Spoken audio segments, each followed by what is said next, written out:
మీ సమయాన్ని మీ సమయాన్ని వృధా చేయకండి. మీరు దివ్య చైతన్యంలో ఉండగలిగినప్పుడు 4-6 గంటలు నిద్రే ఎక్కువ. అంటే 4 గంటలు పోయినా సరే ఆ నిద్ర ఎక్కువే. ఇక అంత అవసరం లేదు. సాధన కోసం రాత్రులు ఉపయోగించండి. నేను అలానే చేశాను అని చెప్తున్నారు యోగానంద.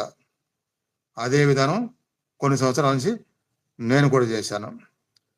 మీరెప్పుడు అలసటగా భావించరు. మీరెప్పుడు నిద్ర పోగొట్టుకోరు. నిద్ర నా నియంత్రణలో ఉంది.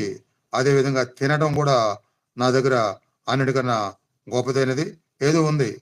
తాను నాతో ఉన్నప్పుడు జీవితపు అవసరాలు అన్నీ అనవసరమవుతాయని భగవంతుడు నాకు రుజువు చేశాడు.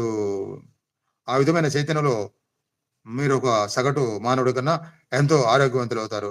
అన్ని విధాలుగా ఎంతో ఆనందంగా, ఎంతో ఔదార్యంగా అవుతారు. చిన్న విషయాల కోసం చూడకండి.